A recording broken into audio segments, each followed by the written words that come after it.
আসসালামু আলাইকুম। বরিশাল ক্যাডেট কলেজের নবম শ্রেণীর কল্যাণীয় ক্যাডেটবৃন্দ, অনলাইন ক্লাসে তোমাদের স্বাগতম।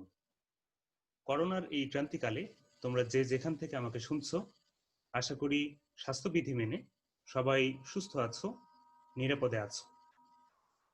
করোনার প্রাদুর্ভাবে চার দেয়ালে সীমাবদ্ধ জীবন একরকম স্থবির হয়ে পড়েছে। কিন্তু এই স্থবিরতা জীবনের ধর্ম নয়। আমাদের খুঁজে বের করতে হবে স্বাভাবিক জীবনযাপনের বিকল্প উপায়। আর তাই আমরা তোমাদের জন্য অনলাইনে বিকল্প পাঠদানের উদ্যোগ নিয়েছি। আজকের অনলাইন বাংলা ক্লাসে তোমাদের সাথে আছি আমি, মোহাম্মদ ইমানুর রহমান, প্রভাষক, বাংলা বিভাগ, বরিশাল ক্যাডেট কলেজ। করোনার প্রাদুর্ভাব থেকে বাঁচতে আমাদের কি করণীয় এ সম্পর্কে চলো আমরা একটা ভিডিও দেখে আমরা আজকের ক্লাস শুরু করব।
এই ছিল আমাদের আজকের ভিডিওটি।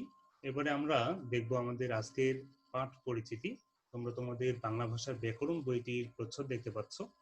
আমরা এই বইয়ের প্রথম অধ্যায়ের চতুর্থ পরিচ্ছেদ থেকে তৎসম শব্দের সন্ধি সম্পর্কে আজকে আলোচনা করব। এটি সন্ধির উপরে দ্বিতীয় ক্লাস। তাহলে আমাদের আজকের পাঠ তৎসম শব্দের সন্ধি।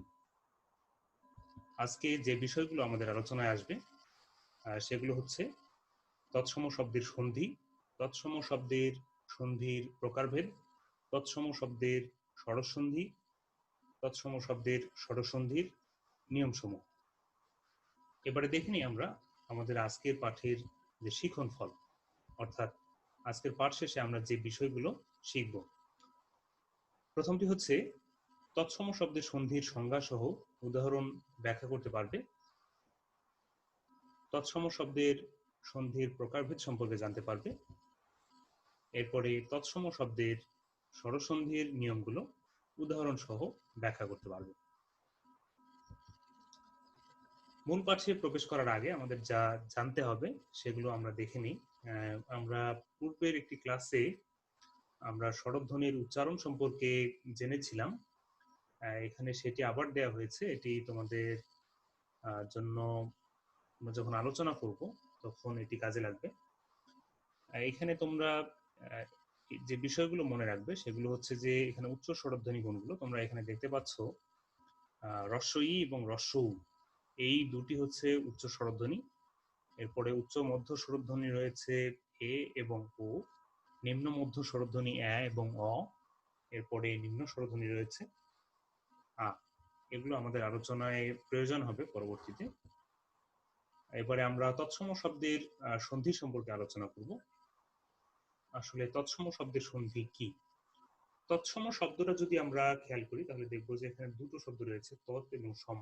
তৎ শব্দের অর্থ হচ্ছে তার, এবং সম অর্থ হচ্ছে সমান। অর্থাৎ তৎসম মানে তার সমান। এখানে তার বলতে কাকে নির্দেশ করছে? তার বলতে এখানে নির্দেশ করছে সংস্কৃত ভাষাকে, অর্থাৎ তৎসম মানে হচ্ছে সংস্কৃতের সমান। বাংলা ভাষায় তৎসম শব্দ থেকে যে শব্দগুলো এসেছে সেগুলোকে আমরা সংস্কৃত শব্দ বলবো, এবং সেই শব্দগুলো কিন্তু অপরিবর্তিত আকারে বাংলা ভাষায় এসেছে। তাহলে তৎসম শব্দ অর্থাৎ সংস্কৃত ভাষার যেসব শব্দ অবিকৃত অবস্থায় বাংলা ভাষায় ব্যবহৃত হয়, সেসব শব্দের যে সন্ধি হয় তাকে বলে তৎসম শব্দের সন্ধি। তৎসম শব্দের সন্ধির আমরা কয়েকটি উদাহরণ দেখে নেব এবারে। যেমন প্রতি যোগ আশা, প্রত্যাশা, সৎ যোগ উপদেশ, সদুপদেশ, ১ যোগ ১০, একাদশ, অন্ত যোগ গত, অন্তর্গত, নম যোগ কার, নমস্কার। তৎসম শব্দের সন্ধির প্রকারভেদ। বাংলা ভাষায় তৎসম শব্দের ৩ ধরনের সন্ধি হয়, যথা স্বরসন্ধি, ব্যঞ্জন সন্ধি এবং বিসর্গ সন্ধি। আজ আমরা আলোচনা করব তৎসম শব্দের স্বরসন্ধি সম্পর্কে। প্রথমে আমরা স্বরসন্ধির সংজ্ঞা এবং উদাহরণ দেখে নিই। এর আগের ক্লাসে আমরা দেখেছিলাম যে বাংলা শব্দের স্বরসন্ধি আলোচনায় যে স্বরসন্ধি মূলত স্বরধ্বনির সাথে স্বরধ্বনির মিলন। যেমন হিম যোগ অচল, হিমাচল। এখানে তোমরা খেয়াল করো, হিম শব্দের শেষে অস্বরধ্বনি রয়েছে এবং অচল শব্দের শুরুতে রয়েছে অস্বরধ্বনি। এই দুটো স্বরধ্বনি মিলে এখানে আরেকটি স্বরধ্বনি হয়েছে আস্বরধ্বনি, অর্থাৎ স্বরধ্বনির সাথে স্বরধ্বনির মিলন হয়েছে, এই কারণে এটি স্বরসন্ধি। এরপরে প্রাণ যোগ অধিক। এখানেও প্রাণ শব্দের শেষে কিন্তু অস্বরধ্বনি রয়েছে এবং তারপরে অধিক শব্দের শুরুতে অস্বরধ্বনি রয়েছে, এখানেও স্বরধ্বনির সাথে স্বরধ্বনি মিলিত হয়েছে, প্রাণ যোগ অধিক, প্রাণাধিক। এরপরে হিত যোগ অহিত, হিতাহিত। এখানেও মূলত স্বরধ্বনির সাথে স্বরধ্বনি মিলিত হয়েছে। তোমরা নিশ্চয়ই জানো এখানে অস্বরধ্বনি, ত এর পরে যে অস্বরধ্বনি রয়েছে, এই অস্বরধ্বনির সাথে পরবর্তী এখানে অ যে স্বরধ্বনিটি রয়েছে, এই স্বরধ্বনি মিলে এখানে আ স্বরধ্বনি হয়েছে। আমরা এর পরে একে একে এই স্বরসন্ধির যে নিয়মগুলো রয়েছে সেগুলো দেখব। তৎসম শব্দের স্বরসন্ধির নিয়মসমূহ। প্রথম যে নিয়মটি রয়েছে সেটি হচ্ছে অ আ এর পরে অ আ থাকলে উভয়ে মিলে আ হয় এবং তা প্রথম অ আ এর আগে আগের ব্যঞ্জনের সাথে যুক্ত হয়। যেমন আমরা উদাহরণ দিলে বিষয়টি আরো পরিষ্কার হবে। যেমন প্রথমে আমরা দেখছি কি এখানে কি অ যোগ অ সমান আ, অর্থাৎ যোগ চিহ্নের আগে যদি অস্বরধ্বনি থাকে এবং পরেও অস্বরধ্বনি থাকে, তাহলে এই দুটো অ মিলে সন্ধি সাধিত যে শব্দটি রয়েছে সেখানে দুটো মিলে একটি যে স্বরধ্বনি হবে সেটি হবে আ। আমরা এখানে খেয়াল করি, নর যোগ অধম, নরাধম। এখানে তোমরা খেয়াল করো, নর যে শব্দটি রয়েছে এখানে র এর পরে কিন্তু একটি স্বরধ্বনি রয়েছে। তোমরা নিশ্চয়ই জানো যে ব্যঞ্জন ধ্বনি স্বরধ্বনির সাহায্য ছাড়া উচ্চারিত হয় না। এখানে র এর পরে কিন্তু একটি অস্বরধ্বনি রয়েছে এবং যোগ চিহ্নের পরে দেখো এখানে আরেকটি স্বরধ্বনি রয়েছে আস্বরধ্বনি, দুঃখিত, অস্বরধ্বনি। এই দুটি স্বরধ্বনি মিলে মূলত নরাধম শব্দে এখানে আস্বরধ্বনি হয়েছে। ঠিক একই রকম প্রাণ যোগ অধিক, এখানেও অ এবং অ মিলে প্রাণাধিক শব্দে এখানে আ স্বরধ্বনি হয়েছে। হিমাচল শব্দের ক্ষেত্রেও ঠিক একই রকম, হিম যোগ অচল, হিমাচল, হস্ত যোগ অন্তর, হস্তান্তর। এই উদাহরণগুলোতে আমরা দেখলাম দুটো অস্বরধ্বনি মিলে আ স্বরধ্বনিতে রূপান্তরিত হয়েছে। এরপরে যদি আমরা দেখি, যোগ চিহ্নের আগে যদি অস্বরধ্বনি থাকে এবং যোগ চিহ্নের পরে আ স্বরধ্বনি থাকে, তাহলে এই দুটো মিলেও কিন্তু আ স্বরধ্বনি হবে। যেমন হিম যোগ আলয়, এখানে হিম শব্দের শেষে তোমরা জানো যে অস্বরধ্বনি রয়েছে এবং যোগ চিহ্নের পরে দেখো আ স্বরধ্বনি রয়েছে। অ এবং আ মিলে হিমালয় শব্দে এখানে কিন্তু আ স্বরধ্বনি হয়েছে। ঠিক একই রকম দেবালয়, এটি যদি আমরা সন্ধি বিচ্ছেদ করি তাহলে হবে দেব যোগ আলয়, দেবালয়।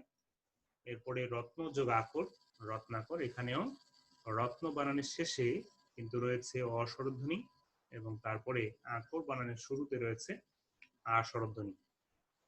এই অ এবং আ এই দুটো মিলে মূলত রত্নাকর যে শব্দটি রয়েছে এই শব্দে আ হয়েছে।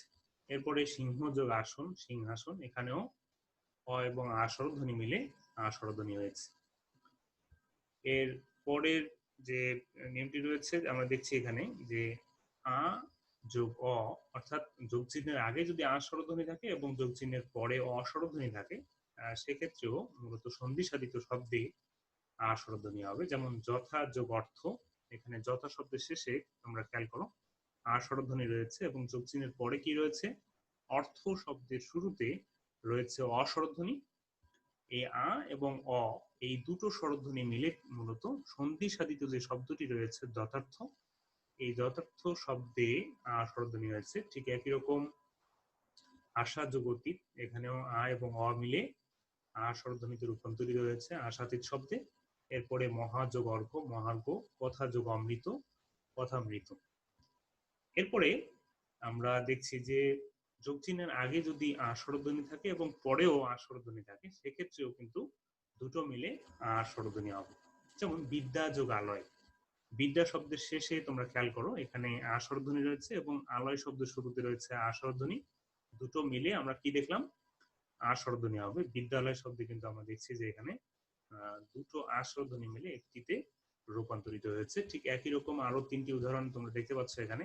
কারা যোগ আগার, এখানেও আ এবং আ মিলে মূলত একটি আ স্বরধ্বনিতে রূপান্তরিত হয়েছে। এরপরে মহাযোগ আশয়, সদা যোগ আনন্দ, এই উদাহরণগুলোতে আমরা এটি লক্ষ্য করছি। এরপরে তৎসম শব্দের স্বরসন্ধির যে দ্বিতীয় নিয়মটি রয়েছে সেটি আমরা আলোচনা করব। আমরা এখানে দেখতে পাচ্ছি অ আ এর পরে হ্রস্বই কিংবা দীর্ঘই যদি থাকে, সেক্ষেত্রে উভয় মিলে এ কার হয় এবং তা অ অথবা আ এর আগের ব্যঞ্জনের সাথে যুক্ত হয়।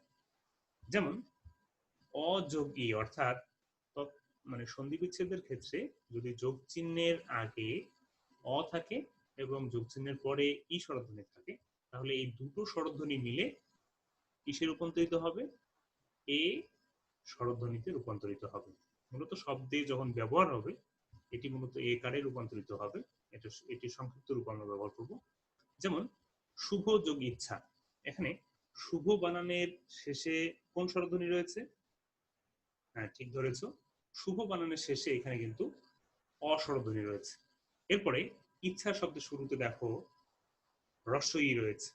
তাহলে আমরা নিয়মটা কি দেখলাম, যে যদি যোগ চিহ্নের আগে অ থাকে, যেমন শুভ শব্দের শেষে অ স্বরধ্বনি রয়েছে এবং যোগ চিহ্নের পরে কি রয়েছে, ই স্বরধ্বনি রয়েছে, এই দুটো মিলে শুভেচ্ছা শব্দে তোমরা খেয়াল করো এখানে এ স্বরধ্বনিটি যুক্ত হয়েছে এবং আমরা নিয়মের মধ্যে দেখেছি যে এটি আগের ব্যঞ্জনের সাথে যুক্ত হয়েছে। এখানে আগের ব্যঞ্জন কোনটি? ভ, এই ভয়ের সাথে যুক্ত হয়েছে। আচ্ছা, এরপরে পূর্ণ যোগ ইন্দু, ঠিক একই রকম। এখানে পূর্ণ শব্দের শেষে অ স্বরধ্বনি রয়েছে এবং পরে ইন্দু শব্দের শুরুতে রয়েছে ই স্বরধ্বনি। দুটো মিলে এ স্বরধ্বনিতে রূপান্তরিত হয়েছে পূর্ণেন্দু। স্বযোগ ইচ্ছা, স্বেচ্ছা, এরপরে নরযোগ ইন্দ্র, নরেন্দ্র। এরপরে আমরা দেখছি যদি যোগ চিহ্নের আগে অস্বরধ্বনি থাকে এবং যোগ চিহ্নের পরে দীর্ঘই থাকে। আমরা এর আগে দেখেছি হ্রস্বই, এখন দেখবো আমরা যদি দীর্ঘই থাকে, সেক্ষেত্রেও কিন্তু এই দুটো মিলে এ স্বরধ্বনিতে রূপান্তরিত হবে। যেমন পরম যোগীশ, পরমেশ, এরপরে নরযোগীশ, নরেশ। এরপরে যোগ চিহ্নের আগে যদি আ স্বরধ্বনি থাকে এবং তারপরে ই স্বরধ্বনি থাকে, সেক্ষেত্রেও এ স্বরধ্বনিতে রূপান্তরিত হবে। যেমন যথা যোগিষ্ঠ, যথেষ্ট, এরপরে যথা যোগিচ্ছা, যথেচ্ছা। এরপরে আমরা দেখছি এরপরে যদি দীর্ঘ ই থাকে, সেক্ষেত্রেও কিন্তু এই দুটো মিলে এ স্বরধ্বনিতে রূপান্তরিত হবে। যেমন মহাযোগীশ, মহেশ। তোমরা মহেশ নামে একটি বিখ্যাত গল্প পড়ে থাকবে শরৎচন্দ্র চট্টোপাধ্যায়ের। এরপরে রমা যোগ ইস, রমেশ। এরপরে তৃতীয় যে নিয়মটি রয়েছে সেটি হচ্ছে অ অথবা আ এর পরে হ্রস্বউ অথবা দীর্ঘউ থাকলে উভয় মিলে ও হয় এবং তা অ অথবা আ এর আগের ব্যঞ্জনের সঙ্গে যুক্ত হয়। আমরা কিছু উদাহরণ এখানে দেখব। অ যোগ উ, এই দুটো মিলে যখন ও হয়, এরকম কয়েকটি আমরা উদাহরণ দেখি। সূর্য যোগ উদয়, সূর্যোদয়। সূর্য শব্দের শেষে কি রয়েছে? অস্বরধ্বনি এবং উদয় শব্দের শুরুতে রয়েছে উ স্বরধ্বনি। এই অ এবং উ, এই দুটো মিলে কি হবে? ও তে রূপান্তরিত হবে। সূর্যোদয় শব্দের ক্ষেত্রে আমরা দেখছি যেখানে ওকার যুক্ত হয়েছে। ঠিক একই রকম নীল যোগ উৎপল, নীলোৎপল, ফল যোগ উদয়, ফলোদয়, এরপরে হিত যোগ উপদেশ, হিতোপদেশ, এরপরে পর যোগ উপকার, পরোপকার, প্রশ্ন যোগ উত্তর, প্রশ্নোত্তর। এই সবগুলো উদাহরণে কিন্তু আমরা দেখছি যে অ এবং উ মিলে ও স্বরধ্বনিতে রূপান্তরিত হয়েছে। এরপরে অ এর পরে যখন দীর্ঘ উ থাকে সেক্ষেত্রেও কিন্তু এই দুটো মিলে ও স্বরধ্বনিতে রূপান্তরিত হবে। যেমন গৃহ যোগ ঊর্ধ্ব, বৃহর্দ, চল যোগ উর্মি, চলর্মি, নব যোগ উড়া, নবড়া। নবড়া মানে তোমরা জানো যে সদ্য বিবাহিতা। এরপরে আ যোগ উ, এই দুটো মিলেও কিন্তু ও স্বরধ্বনিতে রূপান্তরিত হবে। যেমন যথা শব্দের শেষে আ স্বরধ্বনি রয়েছে এবং উচিত শব্দের শুরুতে রয়েছে রস্যু, এই দুটো মিলে কি হওয়ার কথা? ও স্বরধ্বনিতে রূপান্তরিত হবে। ঠিক সেটি আমরা দেখতে পাচ্ছি যথোচিত শব্দের মধ্যে। এখানে থতে ওকার যুক্ত হয়েছে, মহাযোগ উৎসব, মহোৎসব, এখানেও ঠিক একই রকম। মহা শব্দের শেষে রয়েছে আ স্বরধ্বনি এবং তারপরে উৎসব শব্দের শুরুতে রয়েছে রস্যু, এই দুটো মিলে কি হয়েছে? মহোৎসব শব্দের মধ্যে আমরা দেখতে পাচ্ছি ওকারে রূপান্তরিত হয়েছে। ঠিক একই রকম যথাযোগ উপযুক্ত, যথোপযুক্ত। এরপরে আ যোগ দীর্ঘ উ, এই দুটো মিলেও ওকারে রূপান্তরিত হবে। যেমন গঙ্গা যোগ উর্মি, উর্মি মানে তোমরা জানো যে ঢেউ। এই দুটো শব্দ মিলে কি হয়েছে? গঙ্গর্মি, অর্থাৎ গঙ্গা শব্দের শেষে আমরা দেখতে পাচ্ছি আ স্বরধ্বনি রয়েছে এবং উর্মি শব্দের শুরুতে রয়েছে দীর্ঘ উ, এই দুটো মিলে কি হয়েছে? ওকারে রূপান্তরিত হয়েছে, গঙ্গর্মি শব্দ। এরপরে চতুর্থ যে নিয়মটি রয়েছে সেটি হচ্ছে অ অথবা আকার এর পরে যখন রি থাকে তখন উভয় মিলে অর হয় এবং তা অ অথবা আ এর আগে ব্যঞ্জনের সাথে যুক্ত হয়। যেমন অ যোগ রি যখন থাকে তখন এই দুটো মিলে হয় অর, আর অ যোগ রি যখন থাকে তখন সেক্ষেত্রেও কিন্তু অর হবে। যেমন এখানে দেব যোগ ঋষি, দেবর্ষি, অধম যোগ ঋণ, অধমর্ণ, উত্তম যোগ ঋণ, উত্তমর্ণ। তোমরা এখানে খেয়াল করো, দেব যোগ ঋষি, দেবর্ষি, এখানে বয়ের পরে কি রয়েছে? অস্বরধ্বনি এবং তারপরে কিন্তু অর যে আমরা এখানে দেখলাম, অর কিভাবে আছে এখানে? এখানে দেবর্ষি শব্দের মধ্যে এখানে বয়ের পরে রয়েছে অস্বরধ্বনি এবং এই শয়ের আগে কিন্তু রেপটা উচ্চারণ হচ্ছে। এই রটা মূলত রেপে রূপান্তরিত হয়েছে, এই কারণে এখানে অর রয়েছে, দে বর্ষি। এরপরে অধমর্ণ, এখানে অর কিভাবে যুক্ত হয়েছে? এই ময়ের শেষে রয়েছে অস্বরধ্বনি এবং এই নয়ের আগে কিন্তু উচ্চারিত হচ্ছে রেপ, এটি রয়ের সংক্ষিপ্ত রূপ, অর্থাৎ অ যোগ র, অর। উত্তমর্ণ বানানেও কিন্তু ঠিক একই রকম আমরা দেখছি। এরপরে আরো দুটি উদাহরণ আমরা দেখবো এখানে, মহাযোগ ঋষি, মহর্ষি এবং রাজা যোগ ঋষি, রাজর্ষি, এখানেও কিন্তু অর হয়েছে। এরপরে অযোগ অ এবং আ এর পরে ঋত থাকলে অ আ ও ঋতর র রি মিলে আর হয় এবং তা অ অথবা আ এর আগে ব্যঞ্জনের সাথে যুক্ত হয়। যেমন আমরা কিছু উদাহরণ দেখলে বিষয়টি স্পষ্ট হবে। যেমন অ যদি যোগ চিহ্নের আগে থাকে এবং তারপরে রি থাকে অর্থাৎ ঋত থাকে তাহলে সেক্ষেত্রে আর হবে। আমরা কিছু উদাহরণ দেখি এখানে, শীত যোগ ঋত, এখানে দেখো শীত শব্দের শেষে কিন্তু অস্বরধ্বনি রয়েছে এবং তারপরে কি রয়েছে? ঋত রয়েছে, তাহলে কি হওয়ার কথা? এখানে রি এর জায়গায় আর হবে। যেমন শীতার্ত, এখানে শীত ঠিকই আছে, তারপরে এখানে কি দেখছি আমরা? আর স্বরধ্বনি রয়েছে এবং এই তয়ের আগে কিন্তু রেফ উচ্চারণ হচ্ছে, এই রেফ মূলত রয়ের সংক্ষিপ্ত রূপ, অর্থাৎ এখানে কিন্তু শীতের পরে আর আছে, তারপরে তো অ রয়েছে, ঠিক আছে? তাহলে যখন অ এর পরে ঋত থাকে সেক্ষেত্রে এই ঋত এর জায়গায় রি এর জায়গায় কিন্তু আর হবে। তোমরা নিশ্চয়ই জানো যে রেফ যে বর্ণের সাথে যুক্ত হয় ওই বর্ণের আগে উচ্চারিত হয়। ঠিক একই রকম উদাহরণ আমরা এখানে দেখতে পাচ্ছি, ভয় যোগ ঋত ভয়ার্থ, তৃষ্ণা যোগ ঋত তৃষ্ণার্থ, ক্ষুধা যোগ ঋত ক্ষুধার্থ। এর পরের যে নিয়মটি রয়েছে সেটি হচ্ছে অ অথবা আ এর পরে এ অথবা ওই থাকলে উভয় মিলে ওই হয় এবং তা অ অথবা আ এর আগের ব্যঞ্জনের সাথে যুক্ত হয়। যেমন যদি যোগ চিহ্নের আগে থাকে অ স্বরধ্বনি এবং যোগ চিহ্নের পরে থাকে এ স্বরধ্বনি, দুটো মিলে কি হবে? ওই স্বরধ্বনি হবে। যেমন জন যোগ এক, জনই। এরপরে হিত যোগেশি, হিতৈষী, সর্ব যোগেবু, সর্বৈবু। তোমরা এখানে খেয়াল করো, জন শব্দের শেষে কোন স্বরধ্বনি রয়েছে? অ স্বরধ্বনি। এরপরে কি রয়েছে? এ স্বরধ্বনি। এই দুটো মিলে কি হয়েছে? ওই স্বরধ্বনি, জনৈক। ঠিক একই রকম হিতৈষী এবং সর্বৈব শব্দ আমরা লক্ষ্য করছি। এরপরে অ এর পরে যদি ওই থাকে সেক্ষেত্রেও কিন্তু এই দুটো মিলে ওই স্বরধ্বনি হবে। যেমন ম যোগৈক্য, মতৈক্য, অতুল যোগ ঐশ্বর্য, অতুল ঐশ্বর্য। এরপরে যদি যোগ চিহ্নের আগে আ স্বরধ্বনি থাকে এবং তারপরে এ থাকে, দুটো মিলে ওই স্বরধ্বনি হবে। যেমন সদা যোগেব, সদৈব। তারপরে আমরা দেখছি যদি যোগ চিহ্নের আগে আ স্বরধ্বনি থাকে এবং তারপরে ওই স্বরধ্বনি থাকে, দুটো মিলে ওই হবে। যেমন মহা যোগ ঐশ্বর্য, মহৈশ্বর্য। এখানে মহা শব্দের শেষে তোমরা দেখতে পাচ্ছ আ স্বরধ্বনি রয়েছে এবং তারপরে কি রয়েছে? ওই রয়েছে। দুটো মিলে কি হয়েছে? মহৈশ্বর্য, এখানে ওই হয়েছে।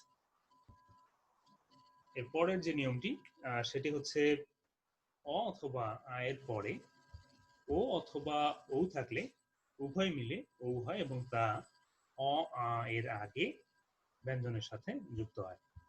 যেমন যদি যোগ চিহ্নের আগে অ স্বরধ্বনি থাকে এবং যোগ চিহ্নের পরে ও স্বরধ্বনি থাকে, তাহলে দুটো মিলে কি হবে?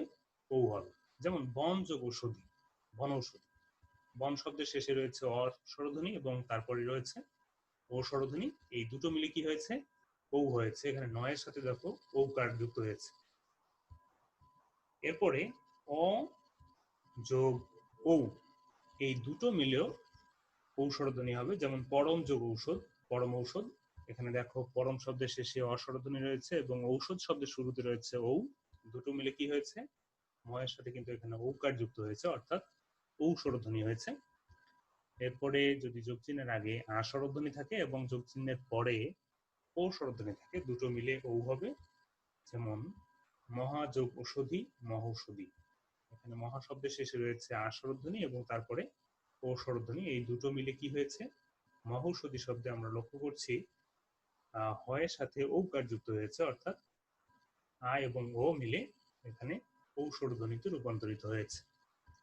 এরপরে যা দেখতে পাচ্ছি আমরা সেটি হচ্ছে যদি যোগ চিহ্নের আগে আ স্বরধ্বনি থাকে এবং তারপরে ঔ থাকে, দুটো মিলেও কিন্তু ঔ স্বরধ্বনি হয়। যেমন মহাযোগ ঔষধ, মহৌষধ। মহা শব্দের শেষে রয়েছে আ স্বরধ্বনি এবং তারপরে ঔষধ শব্দের শুরুতে রয়েছে ঔ স্বরধ্বনি। দুটো মিলে এখানে মহৌষধ শব্দে আমরা লক্ষ্য করছি হয়ের সাথে ঔকার যুক্ত হয়েছে, অর্থাৎ আ এবং ঔ মিলে ঔকারে রূপান্তরিত হয়েছে। এরপরের যে নিয়মটি রয়েছে সেটি হচ্ছে হ্রস্ব ই অথবা দীর্ঘ ই এর পরে হ্রস্ব ই বা দীর্ঘ ই থাকলে উভয় মিলে দীর্ঘ ই হয় এবং তা হ্রস্ব ই বা দীর্ঘ ই এর আগের ব্যঞ্জনের সঙ্গে যুক্ত হয়। যেমন যোগ চিহ্নের আগেও পরে যদি হ্রস্ব ই থাকে তাহলে দুটো মিলে কি হবে? দীর্ঘ ই। যেমন অতি যোগিত, অতীত। গিরি যোগ ইন্দ্র, গিরীন্দ্র। অতি যোগ ইব, অতীত। এরপরে প্রতিযোগিত, প্রতীক। আমরা এখন খেয়াল করব এটি কিভাবে প্রযোজ্য হয়েছে এখানে। অতি যোগ ইত, অতীত। অতি শব্দের শেষে কোন স্বরধ্বনি রয়েছে? হ্রস্ব ই। হ্রস্ব ই এখানে তয়ের আগে দেখা গেলেও মূলত স্বরধ্বনিগুলো যে বর্ণের সাথে যুক্ত হয়, যে ব্যঞ্জন ধ্বনির সাথে যুক্ত হয়, মূলত সেটির পরে উচ্চারিত হয়। এখানে যদিও আমরা হ্রস্ব ই কে একটা আগে দেখছি, মূলত অতি শব্দের শেষে কিন্তু এই হ্রস্ব ই স্বরধ্বনিটি রয়েছে। অতি শব্দটি যদি আমরা ধ্বনি বিশ্লেষণ করি তাহলে কি হবে? প্রথমে রয়েছে অ, তারপরে রয়েছে ত, তারপরে রয়েছে ই স্বরধ্বনি। তাহলে অতি শব্দের শেষে কোন স্বরধ্বনি রয়েছে? রস্বই। এবং ঈদ শব্দের শুরুতে রয়েছে কোন স্বরধ্বনি? রস্বই। এই রস্বই এবং এই রস্বই, দুটো রস্বই মিলে এখানে অতীত শব্দের ক্ষেত্রে আমরা লক্ষ্য করছি দীর্ঘ ই কার হয়েছে। অর্থাৎ যোগ চিহ্নের আগে ও পরে যদি রস্বই থাকে সেক্ষেত্রে সন্ধি সাধিত শব্দে কিন্তু দীর্ঘ ই হবে। ঠিক একই রকম আমরা বীরিন্দ্র, অতীব এবং প্রতীব এই তিনটি শব্দ লক্ষ্য করছি। এরপরে যদি রস্বই থাকে যোগ চিহ্নের আগে এবং যোগ চিহ্নের পরে থাকে দীর্ঘই, এই দুটো মিলেও কিন্তু দীর্ঘই হবে। যেমন পরিযোগিক্ষা, পরীক্ষা, এখানে পরি শব্দের শেষে তোমরা দেখতে পাচ্ছ রস্বই স্বরধ্বনি রয়েছে এবং ইক্ষা শব্দের শুরুতে রয়েছে দীর্ঘই। এই দুটো মিলে পরীক্ষা শব্দে তোমরা লক্ষ্য করছো যে এখানে দীর্ঘই হয়েছে। ঠিক একই রকম প্রতিযোগিক্ষা, প্রতীক্ষা। এরপরে যদি যোগ চিহ্নের আগে দীর্ঘই থাকে এবং যোগ চিহ্নের পরে রস্বই থাকে সেক্ষেত্রেও দুটো মিলে দীর্ঘই হবে। যেমন সতী যোগ ইন্দ্র, সতী শব্দের শেষে রয়েছে দীর্ঘই এবং ইন্দ্র শব্দের শুরুতে রয়েছে রস্বই, এই দুটো মিলে কি হয়েছে? দীর্ঘই হয়েছে। মহিন্দ্র শব্দেও ঠিক একই রকম, মহি যোগ ইন্দ্র, মহিন্দ্র। এরপরে যোগ চিহ্নের আগেও পরে যদি দীর্ঘই থাকে এই দুটো মিলেও কিন্তু সন্ধি সাধিত শব্দে দীর্ঘই হবে। যেমন সতী যোগ ঈশ, সতীশ, ইতি যোগ ঈশ, ইতিশ, শ্রী যোগ ঈশ, শ্রীশ এবং পৃথ্বী যোগ ঈশ, পৃথ্বীশ। এই সবগুলো উদাহরণে তোমরা দেখো। সতী শব্দের ক্ষেত্রে যদি আমরা লক্ষ্য করি তাহলে দেখবো যে সতী শব্দের শেষে কি রয়েছে? দীর্ঘই এবং ঈশ শব্দের শুরুতে রয়েছে দীর্ঘই। এই দুটো দীর্ঘই মিলে সন্ধি সাধিত শব্দে একটি ধ্বনিতে রূপান্তরিত হয়েছে স্বরধ্বনিতে এবং সেটি হচ্ছে দীর্ঘই। ক্ষিতীশ, শ্রীশ এবং পৃথ্বীশ শব্দেও ঠিক একই রকম আমরা লক্ষ্য করছি। তৎসম শব্দের স্বরসন্ধির এর পরের যে নিয়মটি সেটি হচ্ছে রস্বই বা দীর্ঘইয়ের পরে রস্বই বা দীর্ঘই ছাড়া অন্য কোনো স্বরধ্বনি থাকলে রস্বই বা দীর্ঘইয়ের জায়গায় জ ফলা হয় এবং তা রস্বই বা দীর্ঘইয়ের আগের ব্যঞ্জনের সঙ্গে যুক্ত হয়। আমরা উদাহরণগুলো একটু খেয়াল করি। এখানে যদি আমরা লক্ষ্য করি যে যোগ চিহ্নের আগে যদি রস্বই থাকে এবং তারপরে অস্বরধ্বনি থাকে এই দুটো মিলে কি হবে? জ ফলা হবে এবং জ ফলার যে বর্ণের সাথে জ ফলা যুক্ত হবে মূলত ওই বর্ণের সাথে অস্বরধ্বনি থাকবে। যেমন অতি যোগ অন্ত, অত্যন্ত। এখানে তোমরা খেয়াল করো অতি শব্দের শেষে কি রয়েছে? ই স্বরধ্বনি রয়েছে এবং অন্ত শব্দের শুরুতে রয়েছে অস্বরধ্বনি। এই দুটো মিলে কি হয়েছে? জ ফলা হয়েছে। এবং অত্যন্ত শব্দের ক্ষেত্রে তোমরা লক্ষ্য করবা যেখানে তয়ের সাথে জ ফলা যুক্ত হয়েছে এবং তারপরে অস্বরধ্বনি রয়েছে। ঠিক একই রকম প্রতিযোগ অহ, প্রত্যহ, অতিযোগ অধিক, অত্যধিক, আদি যোগ অন্ত, আদ্যন্ত। এরপরে আমরা লক্ষ্য করছি যদি যোগ চিহ্নের আগে ই স্বরধ্বনি থাকে এবং তারপরে আ স্বরধ্বনি থাকে দুটো মিলে জ ফলা হবে এবং জ ফলার পরে আ স্বরধ্বনি যুক্ত হবে। যেমন ইতি যোগ আদি, ইত্যাদি। ইতি শব্দের শেষে এখানে খেয়াল করো তোমরা ই স্বরধ্বনি রয়েছে এবং আদি শব্দের শুরুতে রয়েছে আ স্বরধ্বনি। এই দুটো মিলে কিন্তু জ ফলা হয়েছে এবং তারপরে আ স্বরধ্বনি যুক্ত হয়েছে, যেটি আমরা নিয়মের মধ্যে লক্ষ্য করেছি। ঠিক একই রকম এখানে আরো তিনটি শব্দ রয়েছে, প্রতিযোগ আশা, প্রত্যাশা, প্রতিযোগ আবর্তন, প্রত্যাবর্তন এবং প্রতিযোগ আশ্চর্য, প্রত্যাশ্চর্য। এই শব্দগুলোতে আমরা এই বিষয়টি লক্ষ্য করছি।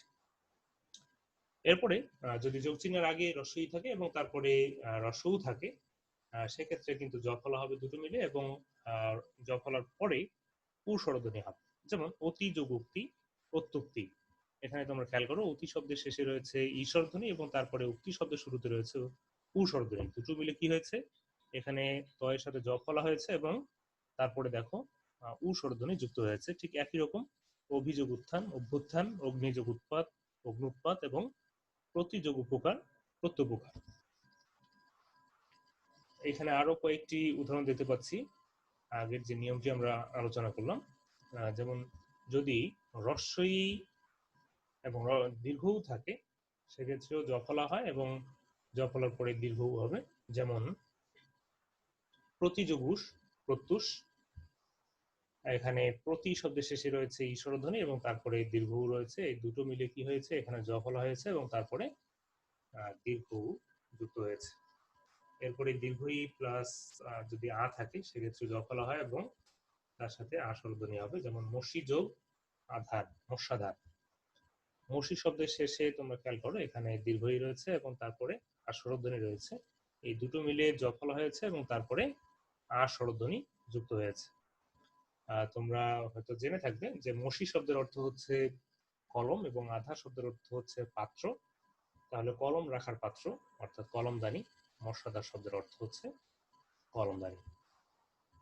এরপরে যদি যোগ চিহ্নের আগে ই স্বরধ্বনি থাকে এবং তারপরে এ স্বরধ্বনি থাকে, এই দুটো মিলেও জ ফলা হবে এবং তারপরে এ স্বরধ্বনি যুক্ত হবে। যেমন প্রতিযোগ এক, প্রত্যেক, এখানে প্রতি শব্দের শেষে রয়েছে ই স্বরধ্বনি এবং এক শব্দের শুরুতে রয়েছে এ স্বরধ্বনি, দুটো মিলে জ ফলা হয়েছে এবং তার সাথে এ কার যুক্ত হয়েছে।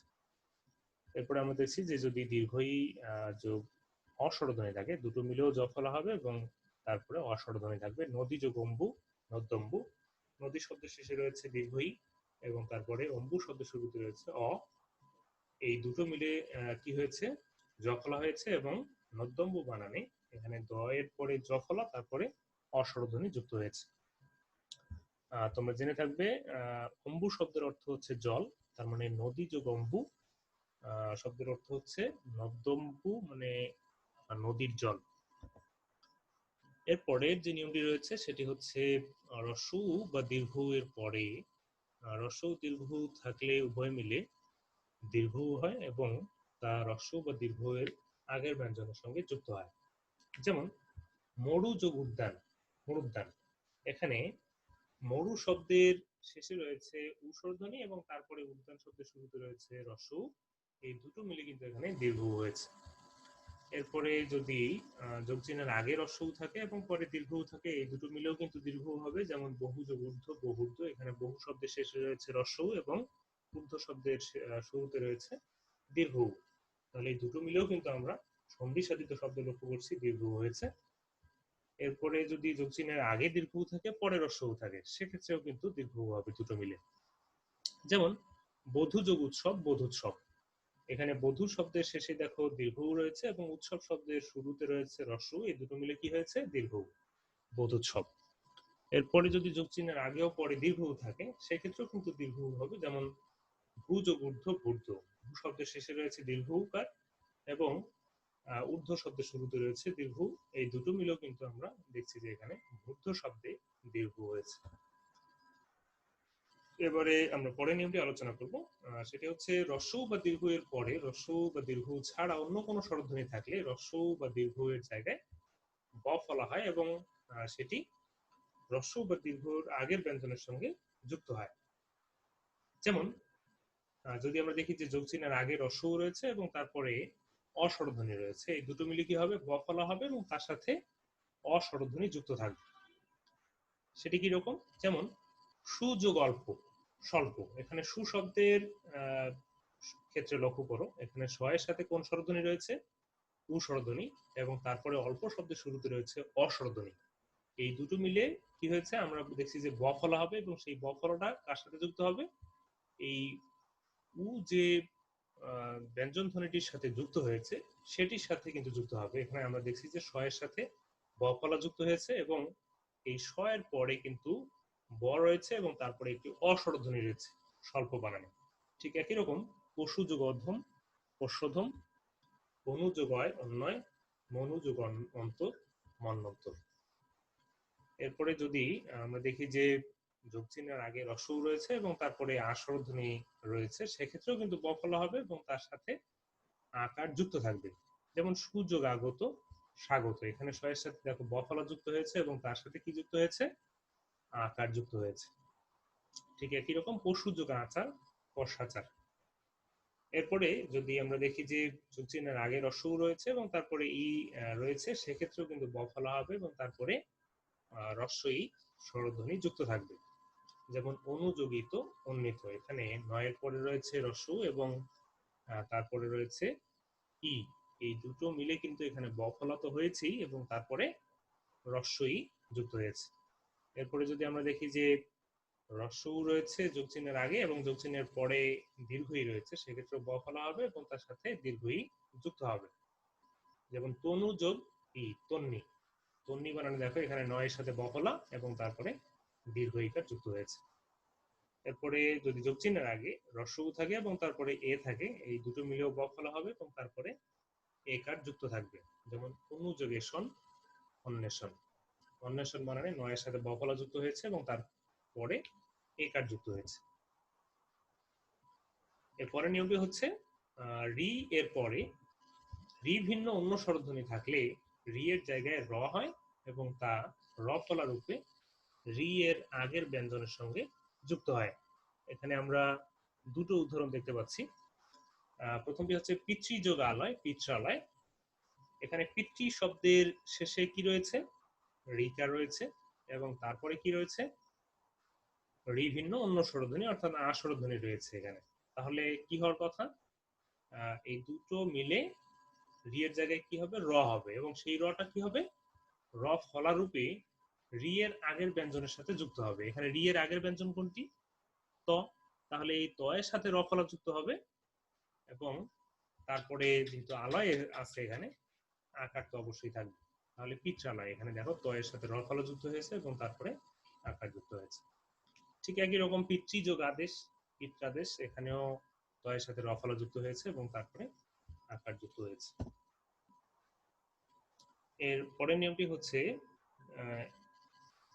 এ অথবা ওই এর পরে অন্য কোনো স্বরধ্বনি আসলে এ এর জায়গায় অয় এবং ওই এর জায়গায় আয় হয়। যেমন এ যোগ অ যদি থাকে সেক্ষেত্রে অয় উচ্চারণ হবে এবং তারপরে অ স্বরধ্বনি যুক্ত হবে। যেমন নে যোগ অন, নয়ন। এখানে নে এই শব্দের শুরুতে রয়েছে ন এবং তারপরে এ স্বরধ্বনি রয়েছে, আর অন এখানে কিন্তু অস্বরধ্বনি রয়েছে। তাহলে এ এবং অ এই দুটি মিলে কি হবে? অয়। অয়টা কিভাবে এখানে আছে? এই নয়ের সাথে কিন্তু একটা অস্বরধ্বনি আছে, তারপরে কি রয়েছে? অন্তস্থ। এখানে কিন্তু অন্তস্থ ছিল না। এই অন্তস্থটা কিভাবে আসছে? এই যে এই দুটো স্বরধ্বনি মিলে কিন্তু অয় উচ্চারণ হয় সন্ধি সাধিত শব্দে এবং তারপরে অস্বরধ্বনি আসবে। অস্বরধ্বনিটি কোথায় রয়েছে? এখানে অন্তস্থ এর পরে কিন্তু একটি অস্বরধ্বনি রয়েছে। ঠিক একই রকম সে যোগ অন শয়ন, এখানেও কিন্তু শয়ের সাথে অ রয়েছে, তারপরে অন্তস্থ অ, তাহলে অয় হয়েছে এবং এই অন্তস্থ হওয়ার পরে কিন্তু একটা অস্বরধ্বনি রয়েছে। এরপরে যদি আমরা দেখি যে ওই এরপরে অ স্বরধ্বনি থাকে সেক্ষেত্রেও কিন্তু আয় হয় এবং তারপরে অস্বরধ্বনি যুক্ত হয়। যেমন নৈ যোগ অক, নায়ক। এখানে দেখো নয়ের পরে কিন্তু ঐকার আছে এবং তারপরে অস্বরধ্বনি রয়েছে। এই দুটো মিলে কি হওয়ার কথা? আয়। আয়টা কিভাবে আছে নায়ক শব্দে? এখানে নয়ের পরে দেখো একটা আ স্বরধ্বনি রয়েছে, তারপরে অন্তস্থ হবে, দুটো মিলে কি হচ্ছে? আয়। এবং তারপরে বলছে যে এখানে অস্বরধ্বনি যুক্ত থাকবে। কিসের সাথে যুক্ত রয়েছে এখানে? এই অন্তস্থ এর সাথে কিন্তু একটা অস্বরধ্বনি রয়েছে। ঠিক একই রকম বই যোগ কায়ক। এরপরে নিয়মটি হচ্ছে ও এবং ও এর পরে অন্য কোনো স্বরধ্বনি আসলে ও এর জায়গায় অব এবং ও এর জায়গায় আব হয়। যেমন ও যোগ অ, তাহলে কি হবে? অব হবে এবং তারপরে অস্বরধ্বনি হবে। যেমন পো যোগ অন, পবন।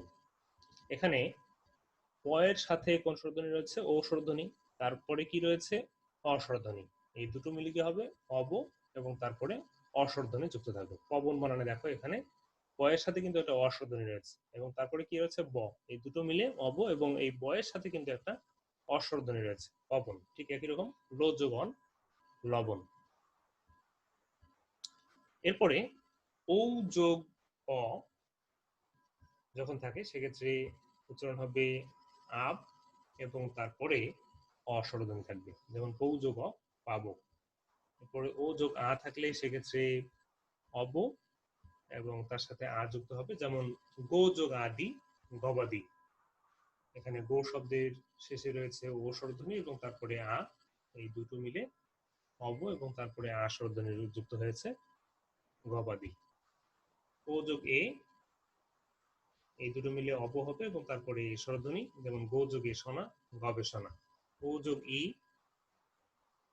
যদি থাকে তাহলে সেক্ষেত্রে অব হবে এবং তারপরে ই স্বরধ্বনি হবে। যেমন পো যোগ ইত্র, পবিত্র। এখানে প এর শেষে রয়েছে ও স্বরধ্বনি এবং তারপরে ই রয়েছে। তাহলে এই দুটো মিলে কি হওয়ার কথা? প্রথমে অব এবং তার সাথে ই স্বরধ্বনি যুক্ত হবে। কিভাবে সেটা? এখানে প এর সাথে কিন্তু একটা অস্বরধ্বনি রয়েছে এবং তারপরে ব, এই দুটো মিলে অব, এবং এই ব এর পরে কিন্তু ই স্বরধ্বনি যুক্ত হয়েছে।